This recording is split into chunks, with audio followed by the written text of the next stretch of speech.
ಆತ್ಮೀಯ H16 news ಅರ್ಥಾತ್ ನಮಗೆ ಸ್ವಾಗತ.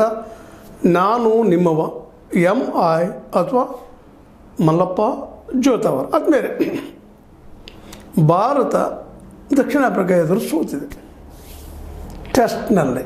ಭಾಳ ಗಮನಿಸಬೇಕಾದ ಮಾತು. ಯಾಕೋ ಏನು ಟೆಸ್ಟ್ನಲ್ಲಿ ಇತ್ತೀಚೆಗೆ ಯಶಸ್ವಿ ಆಗುತ್ತಾ ಇಲ್ಲ ಭಾರತ ಅಂತ ಅನ್ಬೋದು. ಅದು ಕೆಲವರು ಇದಕ್ಕೆ ಇಲ್ಲ, ಹೊಸ ಟೀಮು ಹೊಸ ಬಳಗ, ಸ್ವಲ್ಪ ಟೈಮ್ ಬೇಕಾಗ್ತದೆ ಟೆಸ್ಟ್ ಕಟ್ಟೋದಕ್ಕಂತ ಏನು ಹೇಳ್ಬೋದು, ಎಲ್ಲ ಮಾತುಕೊಂಡು ಮಾತಾಡ್ಬೋದು. ಟೆಸ್ಟ್ ಯಾಕಪ್ಪ ಅಂದ್ರೆ ಸರ್ವಾಂಗೀಣ ಆಟ.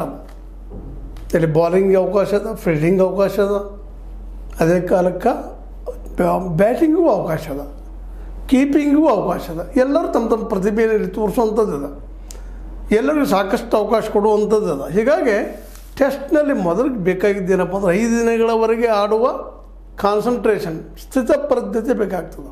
ಸ್ವತಂತ್ರವಾದ ಮೀಡಿಯಾಗೆ ಬೇಕಾಗಿರುವುದು ಸ್ವತಂತ್ರ ಧ್ವನಿ. ಆ ಸ್ವತಂತ್ರ ಧ್ವನಿ ಉಳಿಸಲು ನೀವು ಮಾಡಬೇಕಾದದ್ದು ಇಷ್ಟೇ. ಅದೇನಪ್ಪಾ ಅಂತಂತಂದ್ರೆ ನಿಮ್ಮ ಕೈಲಾದಷ್ಟು ಸಹಾಯ ಈ ಚಾನಲ್ಗೆ ಮಾಡಿ ಹಾಗೂ ನಿಮ್ಮ ಧ್ವನಿಯನ್ನು ಕಾಪಾಡಿಕೊಳ್ಳಿ. 5 ದಿನ, 1 ದಿನ ಅಲ್ಲ, 2 ದಿನ ಅಲ್ಲ, 3 ದಿನ ಅಲ್ಲ, 5 ದಿನ ಆಡಬೇಕು ಅದನ್ನು. ಹೀಗಾಗಿ ಅದೊಂದು ಸವಾಲದ ಯಾವಾಗಲೂ. ಯಾಕಪ್ಪ ಅಂತಂದ್ರೆ 5 ದಿನಗಳವರೆಗೆ ಇರಬೇಕಾದ ಸ್ಟೆಮಿನಾ ಬೇಕು. ಸ್ಟೆಮಿನಾ ಜೊತೆಗೆ ಶಕ್ತಿ ಅಂತ ಹೇಳ್ತೀವಿ, ಅದ್ರ ಜೊತೆಗೆ ಕಾರ್ಯತಂತ್ರಗಳು ಬೇಕು, ಜೊತೆಗೆ ವಿಕೆಟ್ ಮೇಲೆ ನಿಲ್ಲುವಂಥ ಮನೋಧರ್ಮ ಇರಬೇಕಲ್ಲ. ನಾವು ಹೋದ ತಕ್ಷಣ ಬ್ಯಾಟ್ ಬಸ್ತೀವಿ, ಹೊಡಿ ಬಡಿ ಕಡಿ ನೋಡ್ತೀವಿ, ಪ್ರತಿಯೊಂದು ಬಾಲ್ನ ಹೊಡಿಯುವಂಥದ್ದು ಇರೋದಿಲ್ಲ ಅಲ್ಲಿ. ಯಾಕಂದ್ರೆ ಬ್ಯಾಟ್ರ್ಗಳದ